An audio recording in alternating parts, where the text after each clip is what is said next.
It's time for the Bleed Lows Podcast with your hosts, Alonso and Juan, Alicia Del Valle, and the babyface gimmick in the sky, Roger. BetOnline continues to be your number one source for all your basketball wagering needs, including pro and college hoops throughout the year. With up-to-the-minute odds, stats, and trends, you can follow your favorite team's path to the playoffs with in-game live betting, contests, and all the best player props. Experience the world's best wagering platform anytime from your desktop or your mobile devices. Head to BetOnline today to become part of the team, and remember to use promo code BLEAV for your 50% welcome bonus on your first deposit. BetOnline, the game starts here. Welcome to another edition of the Bleed Lows Podcast. I am Roger Arrieta, and that is Cody Snavely, and we're going to be talking some Dodger baseball here with you tonight, or today, whenever you're listening to this podcast. Before we get going with that, if you are coming across us for the first time, I'd ask that if you can please subscribe to this podcast, hit that notification button. That way you know when we do go live or when we do drop another episode. We're dropping a ton of content. You know, I was out at spring training last week, dropped a bunch of content from that. As the games are going on, spring training content we're dropping that on our YouTube as well. So before we get started, some of you guys might have seen on our socials, we posted a couple of days ago that Alicia Del Valle was in a pretty bad accident last week. Her Jeep, she got T-boned in her Jeep, and it flipped like 4 times.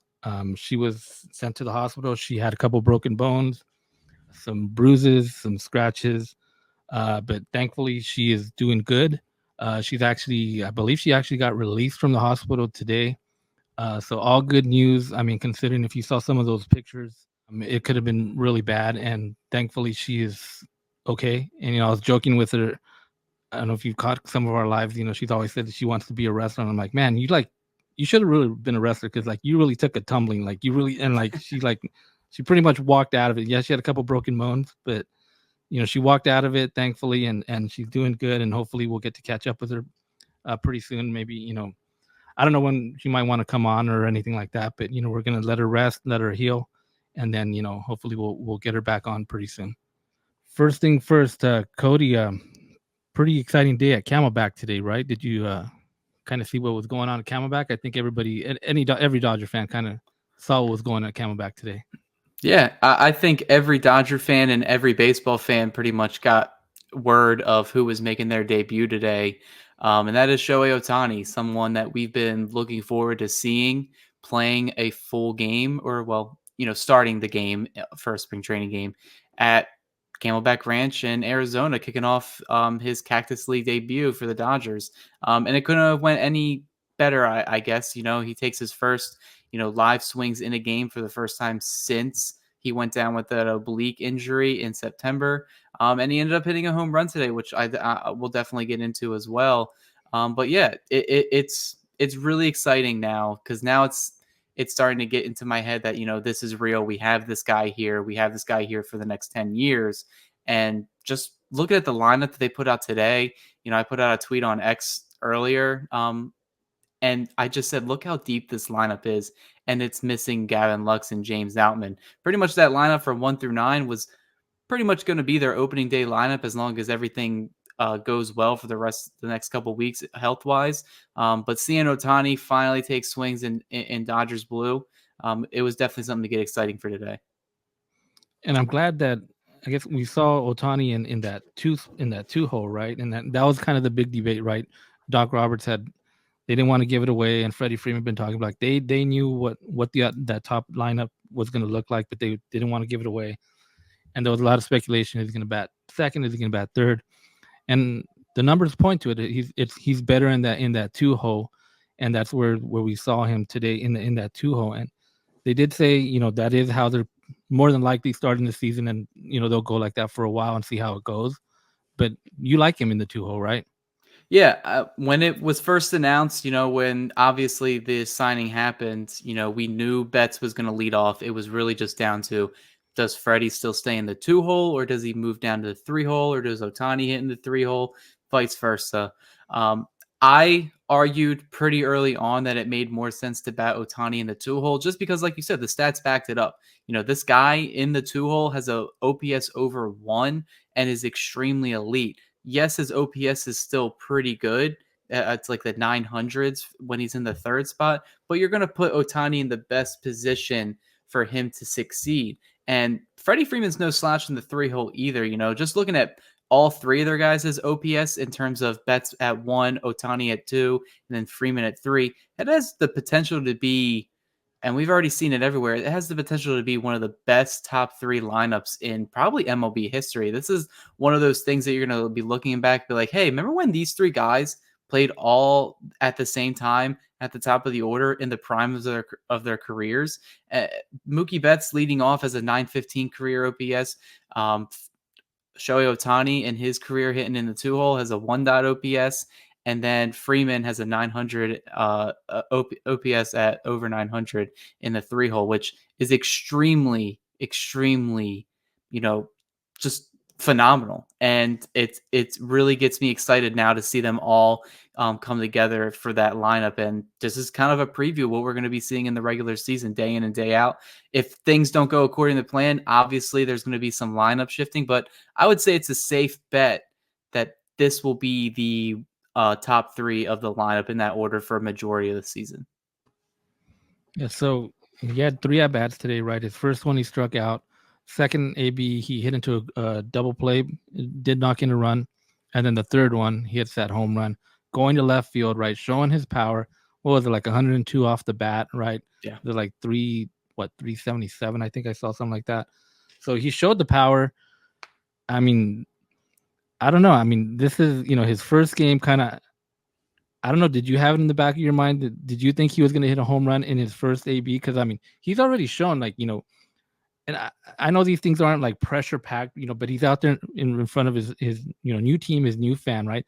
I'd imagine there's some pressure on him, right? He went out there in his first, live BP. I know I get it, it's live BP, right?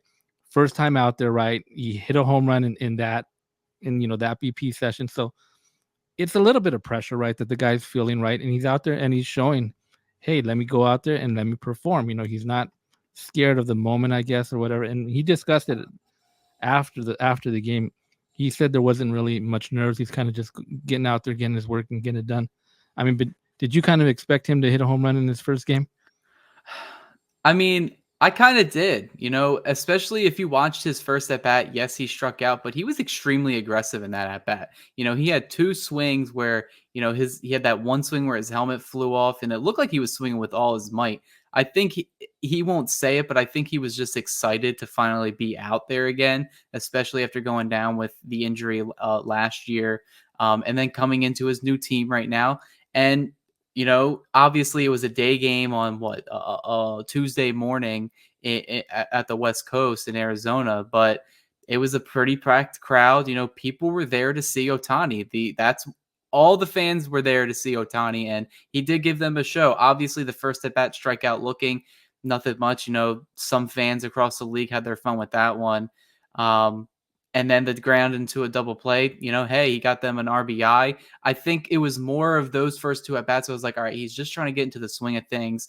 This is his first game in a while, and he's only taken a few live ABs. We don't know what else he's done off the field.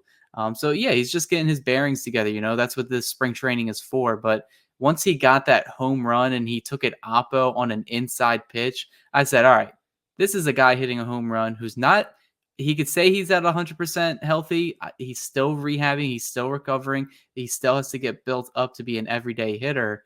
And he still took this ball like 370 feet the other way. And it kind of looked effortless. And that should get you excited as a Dodgers fan, because if he is fully healthy and is at 110% with his like effort and his swing, he has the ability to, put together one of the best hitting seasons that a Dodger's ever seen. Even some people are projecting, now that he only has to focus on hitting this season, they're projecting, like very, very good numbers from a DH, where maybe they could be good enough to where he could be the first MVP winner as a DH, where they're saying, hey, maybe he'll hit 45. Maybe he could hit 50 home runs. We don't know. He has that type of power, but I think I was expecting him. He likes to put on theatrics, so that it's Shohei Ohtani. It's the Shohei Ohtani show. MLB wants this to happen. And I was kind of hoping that he would hit a home run today and ended up getting my wish. And I don't know if, speaking of the strikeout, right? He strikes out, and then you see already, the haters on social media, right? I don't know if you saw that. It was one of the stations in San Francisco, right? Yes. And I don't know if that was staged or not, right? But they're looking at the game, and then he strikes out, right? And then, there's like, I don't know, 10 people in there, and then they just erupt like and start cheering, right? That he struck out. Like, White Sox themselves posted a trio of photos, basically, or they're saying something about it. And it kind of just proves Mookie Betts' point that he made at FanFest. Even if it was a joke from, the White Sox social media team or that San Francisco radio station, it's still a bad look for mainly that San Francisco radio station, the way they celebrated the strikeout in spring training. But it proves Mookie Betts' points. Any team the Dodgers are facing, they just want to beat the Dodgers, whether it's spring training, an exhibition game, or a regular season game. It is, in a way, their World Series. And I viewed it that way with any team facing the Dodgers. And I'm not fortunate enough to be on the West Coast in LA to see them play at home. I get to see them play on the road in hostile territory. I've seen them play in Baltimore. I've seen them play in Washington. I've seen them play in Philadelphia, and I've seen them play in a lot of other competitive areas like New York. And those teams, no matter if they're good or bad, they try to play LA extremely hard. And I think that's something that we've been preaching on this show. Yeah, and I still have seen, because the Dodgers are undefeated so far. They have one tie, right? They haven't lost. They haven't lost a game to this time of this recording. And I've seen on social media that the Angels are actually kind of proud that they didn't lose to this team, right? That they actually tied, right? I've seen it going around social media, like they're actually they're proud. They're super excited that they didn't lose, and they're the only team that have tied them. So goes back to your point, right, with the whole Mookie thing, right? Every team is going to be, trying to beat the Dodgers wherever it's at, right? Yeah. But getting back to Shohei, I'm excited for that Korea series because I'm kind of expecting a home run in that first game there. That's where I want to see it. Imagine he hits a home run imagine he hits it in his first at bat. How do you think social media is going to look if he does it in his first debut in Korea as officially a Dodger? Yeah, I mean, I'm curious to see how many people, like general baseball fans, that are actually awake in the U.S. because that game on the East Coast will be at 6 a.m. and then on your time it'll be around 3 a.m. So it's going to happen. I fully expect him to do something. If it's not a home run, I expect him to do something like, say, a go-ahead hit and late in the game, or goes 4 for 4 in a game. He's going to do something to put on a show because that's just who he is. He's a really great player. One of the best players in baseball. Probably you could argue history. And the fact that he's going to be starting those games, and I would say it's also a safe bet that the guy who's making his debut on Wednesday, Yamamoto, he will likely probably be the opening day starter for that series if I had to put money on it. So seeing those two make their debuts in the regular season in Korea with that crowd, that's definitely going to be ecstatic to see, American baseball and Shohei Ohtani, who's a worldwide, superstar. It's definitely something that's going to be it's going to be like a movie. It's going to be a movie. Ohtani's going Hollywood. So we saw Shohei make his debut, right? His Dodger debut. But we also saw another guy making his first spring training debut for this season, right? That's Bobby Miller, right? A lot of hype with Bobby Miller, right? After the season he had last year, going into his second season, a lot of big expectations are on Bobby Miller for, to repeat and improve from what he did last year. And I don't know, I thought he did pretty good, right? 1 run in the first inning, then the second inning, a lot smoother. What was your takeaways from Bobby Miller today? Yeah, I mean, if you've ever watched this show, read my work on Dodgers Beat, I'm extremely high on Bobby Miller. I was when they drafted him, and then when he made his rounds to the minor leagues. So seeing him come up last year, making his debut in May, and then pretty much, I mean, I don't think it's an understatement to say he was probably the Dodgers' best pitcher collectively last season. And, he was someone that they relied on heavily, and they're definitely going to rely on in 2024 as well. and he's looking to slot in as the third or fourth starter in this rotation. So we need to expect a big year for Miller for the Dodgers to accomplish their ultimate goal, which is to win a World Series. So first start, we know it's not going to be anything like that's going to blow you away. He's not going to go 3 or 4 innings. He's going to get his 1 to 2 innings, which is what he did. Only 1 run. The first inning, he had around, I believe, like 15 to like 17 pitches, a little bit more than what you would like. But if you're anyone that watches baseball like a religion like we all do, in spring training, they're not looking about how effective they can go late into the game or look whatever they're doing. They're experimenting with their pitches. They're feeling their grips. They're getting back into the swing of things. And that's overestimated for pitchers. That they're the ones that are tweaking every little thing to make sure that they're ready come opening day. And for the Dodgers, it comes a little bit faster than most clubs this year. March 20th is that opening day series in Korea. So I liked it. I was fine with it. Miller, I thought, he did give up that 1 run. That was fine. Similar to Tyler Glasnow, where some Dodger fans were kind of overreacting in his debut where he got hit around hard. Newsflash, guys, these guys throw like 98, 99 miles per hour. If a hitter makes contact, it's going to have an exit velo over 100. That's just how it is. But I think it's a good first step in the right direction for both these guys. So I'm really excited to see both of them make their next appearance this spring. And with spring training, I mean, yeah, you want these guys to go out there. You want them to perform, right? You want them to shut down the other team, right? You want them to kind of look their best. But a lot of times, these guys are working on stuff, right? They're working on certain pitches. They're working on maybe location. Like they're working on different stuff. So if they go out there and they give up 3-4 runs, right?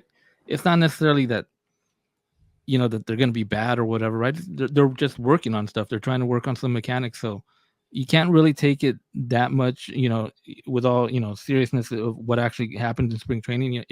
They're putting in the work, right? And yes, it's great when you have guys like Ohtani hit the home runs and you have someone go in there and shut down, because their work is showing that their work is working, right? And they're progressing towards their goals. So it was a good start for Bobby Miller. He'll come out for his next start. Hopefully the same thing. But I mean, Bobby Miller, right now, like you mentioned, he's Dodgers number 3 starter, right? Yeah, I mean, definitely. Yeah. So, we'll see with Bobby Miller how that progresses. But there were some other Dodger pitchers that came in. We have guys like Gavin Stone that pitched today. Blake Treinen pitched today. Michael Grove pitched. I know Grove gave up was it a 3-run home run, right? I believe he gave up a 3-run home run. Yeah. But I know Treinen looked good again.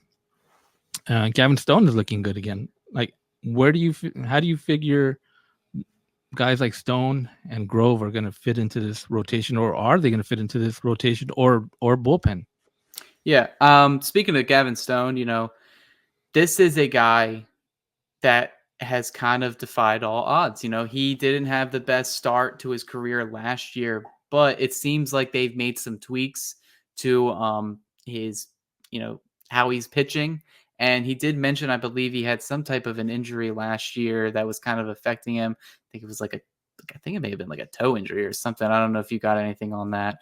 But yeah, he's definitely made the adjustment. His changeup looks, filthy. His fastball, it looks like he just has a better demeanor on the mound, which is everything. If you're a pitcher and you don't have confidence, you're not going to translate well facing big league batters. So, and then recently out of camp, Dave Robertson didn't really make a big issue about it, but they did say that they're slow playing Emmett Sheehan a little bit because he had some, I believe, arm soreness, saying that he may have just been trying to overthrow it because I believe he had a live AB against Ohtani sometime last week. So they're taking their time with him as well. Honestly, that 5th spot in the rotation right now is up for grabs with Walker Buehler pretty much in limbo right now. I thought he was going to maybe making his debut in May. I mean, everything we're hearing out of camp is just making me more and more worried. Is this guy going to make his debut in May? Is it going to be in June? Is he going to come back at all? I mean, so the 5th spot's open. James Paxton, who he will likely get like that 4th or 5th spot, but somewhere in there's going to be another starter. So if Sheehan isn't ready health-wise, I could very well see Gavin Stone just sliding in there. Michael Grove is obviously an option. They're very familiar with him as well. did give up a couple runs today, but yeah, they have options. I think that's the big thing about this Dodgers roster is that in terms of pitching and minor league depth, they are probably one of the best teams in baseball with pitching depth. They have arms for days that can replace anybody at a minute's notice. So definitely those first 2 months, you're going to see a collective of Grove, Stone, Sheehan, and then Kyle Hurt potentially making their debuts and coming up and helping the big league club. And with Grove today, he came in with 2 outs, got the last guy. So that was planned, right? They wanted to bring him in, join an inning, kind of just bring him in, for a game situation, right? If they're going to do that during the season, right? They're going to bring him in, whenever they need to bring him into the game. So he was able to come in, get his out. Then he came back in. That's where he kind of struggled in that next inning. But yeah, he's going to be one of those guys that they are stretching him out as well. So he could be a spot starter, right? He could go in there and fill in that 5th spot, and he could be a guy that's going to come out of the bullpen. So yeah. Michael Grove, he's got, he's gonna be pretty versatile for them in that bullpen, I believe. So we'll see what continues with Grove and yeah, like you mentioned, Gavin Stone's looking pretty good so far, right? That he's been showing a lot of improvement over from last year. The struggles that he had, and it's good to see Gavin Stone, because now it's good when all these guys are competing, right? All these guys are competing. You're getting especially all these young guys, because now it's going to really push all those young starters to get going and see who's going to get that 5th spot for Walker Buehler. And Buehler actually had a live AB today, but we still don't have a timetable on him when he might actually get back in the rotation. So did you hear anything on his live today? Yeah, I've been trying to scour the social media and the interwebs, kind of seeing if there's any velo readings or if there's anything about how the at-bats went. Haven't seen anything yet. I assume probably tomorrow when they talk to the media again, there'll probably be an update on everything about that. I know the other day at camp, they were saying he was topping out at 92 miles per hour, which kind of was eye-opening to me, just because, you hear Walker Buehler's name, you expect to see at least a 96 mile per hour fastball. If he's getting down to that Clayton Kershaw territory and maxing out 91, 92, that's pretty concerning in my eyes. And it'll take a lot of adjusting on his part to get back to that pitcher. But yeah, I don't know. I'm interested. He's probably the biggest question mark for the Dodgers this year. And fortunate for enough, they don't have to rely on him to even pitch at all this year. It would be a huge blow right away. But, they signed these guys, and traded for some arms to fill out the rotation. And it's not to say that they're done. Trade deadline can come if they feel like they have a really good shot to win the World Series this year. They'll go out and get a guy if they believe it'll help put them over at the top. They've shown the willingness to do that. And I also agree with your point. In terms of the roster, I feel like the position player group is pretty much set in stone. If you try to look for, all right, what are some position battles? It's really just saying, all right, who gets injured, and then Miguel Vargas just takes the spot. But he's the odd man out there in that position group. But for the pitchers, there's guys fighting for bullpen spots. There's guys fighting for that last 5th spot in the rotation. And I think that's going to bring out the best in a lot of these guys. Yeah, and I'm not too sure if that 5th spot is going to be dedicated maybe to one guy. It might vary a couple of different outings. It might be one guy one time, and then 5 days later it probably might be somebody else. So we'll see. But also tomorrow, in Surprise, Arizona, they're taking on the world champion Rangers, and Yamamoto will be making his debut for the Dodgers. So that's going to be one, that's going to draw a lot of eyes as well. Like today, Shohei Ohtani, and it's going to kind of be, how is he going to pitch against these Rangers? How are they going to react to what he's bringing, against them, right? So we're hoping. We know his live VPs have been pretty electric, right? I mean, I was there last week, and he was facing. I remember when he was facing Hayward and Vargas. I mean, he was throwing some nasty stuff. I mean, there was one where I believe he struck out Hayward, and Hayward kind of stopped, and he looked back at him, and he's kind of like, what was that? What did you throw? That was that like a curveball, or he was talking back to him, and I think he told him, yeah, and then he walked away, and Vargas was the same up there. He was kind of just looking at him and kind of just trying to figure him out. So I'd expect that tomorrow, especially these guys that have never seen him. They're going to try and just kind of gauge and figure out what is this guy throwing at us, right? So what are your expectations for Yamamoto tomorrow? Yeah, I think my expectations in terms of what the Dodgers are going to do with him, Mark Pryor, he kind of said it best where they have to kind of ramp things up for some pitchers because of that opening day starting on March 20th. And by all accounts, it sounds like Yamamoto and Glasnow are going to be those starters for that series. So they have to get ramped up a little bit faster than other pitchers. So you saw Glasnow, he attempted to go, I think, 2 innings. His start only went like an inning and 2/3. I assume Yamamoto is actually going to be given like the leash to go 2 innings as long as he's within like a good pitch count. Because, he gets 2 innings this start. Next start, he may try to go 3. And then after the start after that, he may try to get 4. And then, guys, after that third start, opening day is going to be like the next week or in the next couple of days after that. So I'm expecting 2 solid innings. I think just because no team has seen him except for the Dodgers in terms of pitching, I think it's going to be like what you said, Jason Hayward, how he went through the at-bat. Like they're going to be looking at these pitches. They may take some strikes. They may just take a Miguel Vargas approach from last year, just stand at the plate and just look at some things. Cause I think he's going to be attacking the zone. I think he's going to be aggressive because I think not only is he working on stuff, but I think he's going to make a statement to say, Japanese pitcher coming from the MPB, coming over to the MLB, let him know that he belongs here, and I'm expecting a good showing from him tomorrow. And the Dodgers are expecting probably the same thing. It'll be interesting to see if the Rangers have some of their, everyday players, right? I mean, I'd love to see him face like Corey Seager, right? You want to see kind of some of those at bats, and I'm sure guys like Seager, if they had their choice, right, they probably want to be in there, right, and face Yamamoto and kind of see what the hype's about. So, yeah, I mean, like you mentioned, I'm looking forward to tomorrow, and I do think, he'll probably go 2 innings and then probably like 3, 4. And then by the time he gets to Korea, you hopefully have him stretched out to 5 and, you go from there. But, right now, we see those pitch limitations probably like maybe 30, 35 at the most.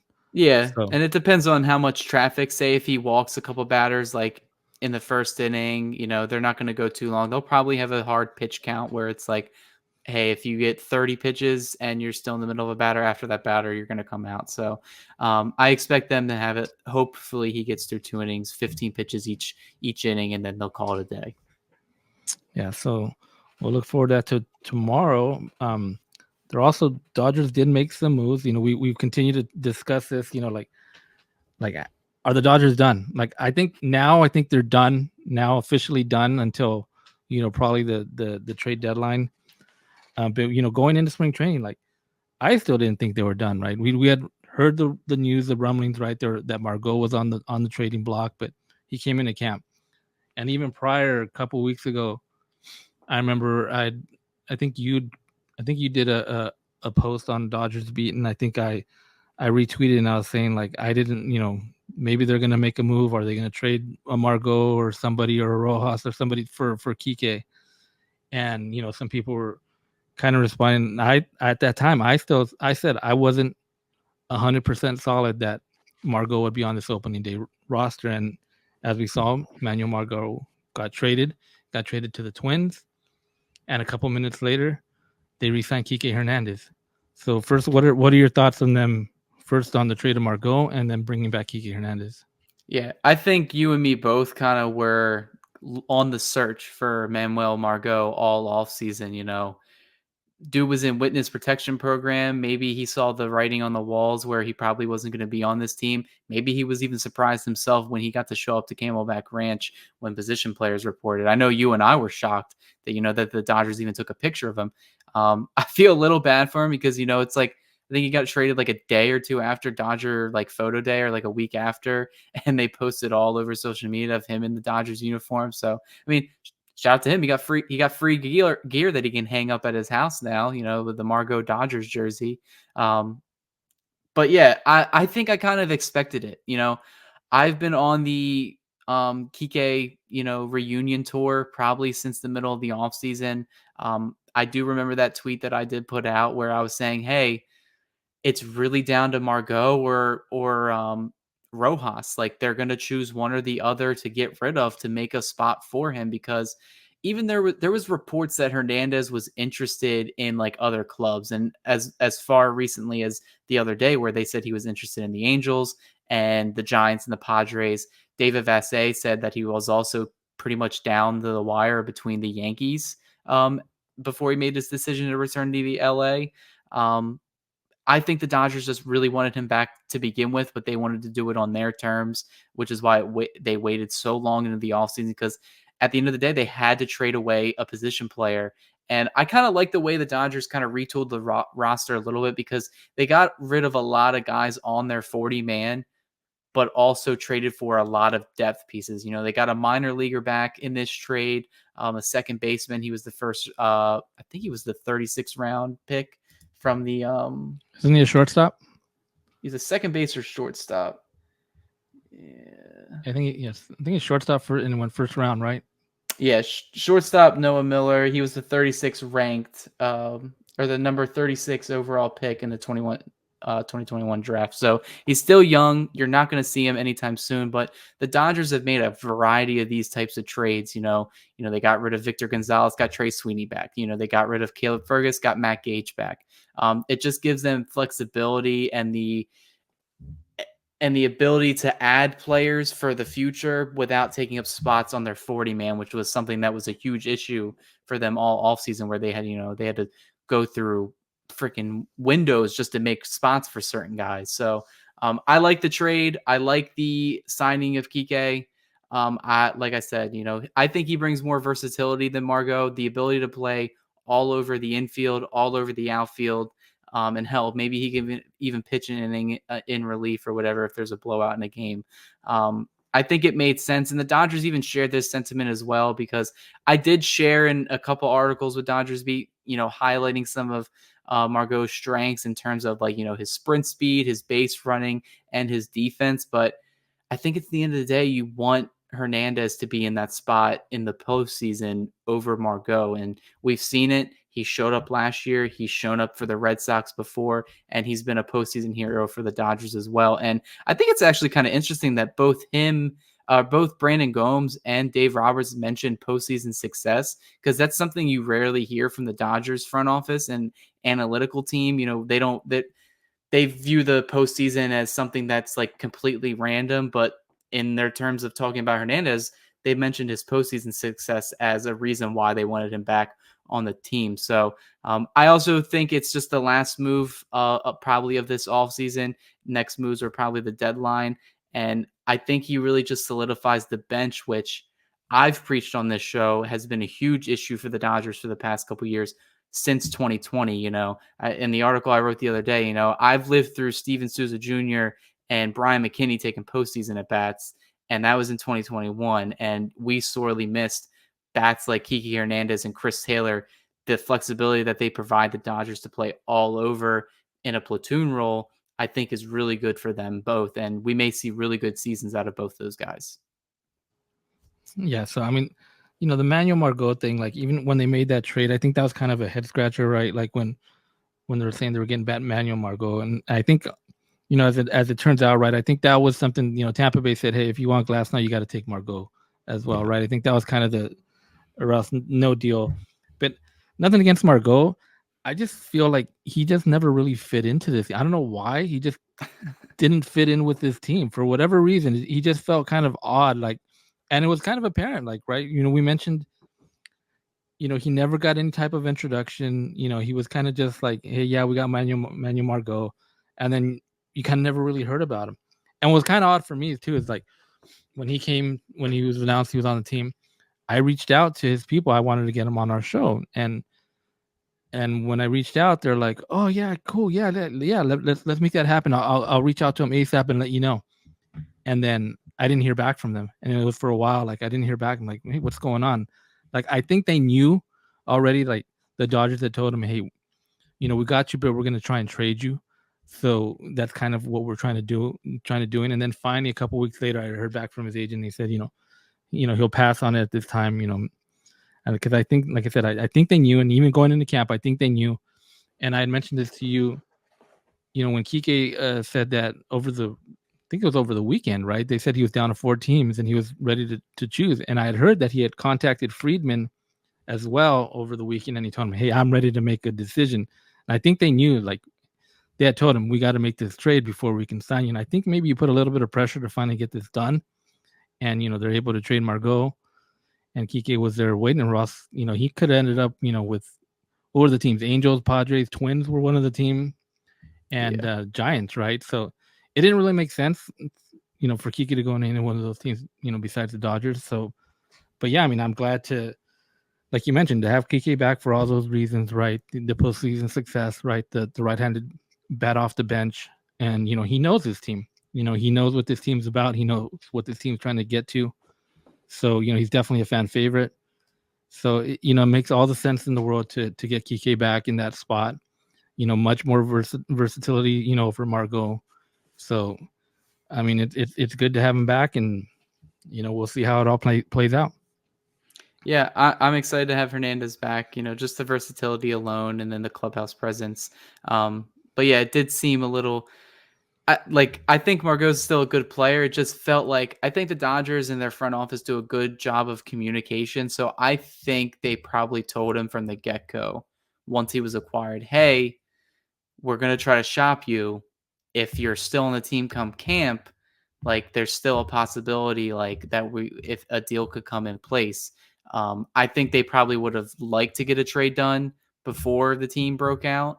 But some things just get delayed. This entire offseason has been a constant standstill between players and teams and their agents. So I'm just glad that the Dodgers got it done now. We saw Kiké is at camp now, and I think this team is finally set. We have a good understanding what the roster is, and now it's just looking to the future and looking ahead, not only at opening day, but looking at July to see what upgrades they're going to make, and then ultimately we know what this team wants to accomplish, and that's they've mastered the regular season. They want to conquer October now. Yeah, and I actually got to talk to Margot last week when I was at camp. So I got to talk to him for a couple minutes, and I told him, "Hey, welcome to the team, right?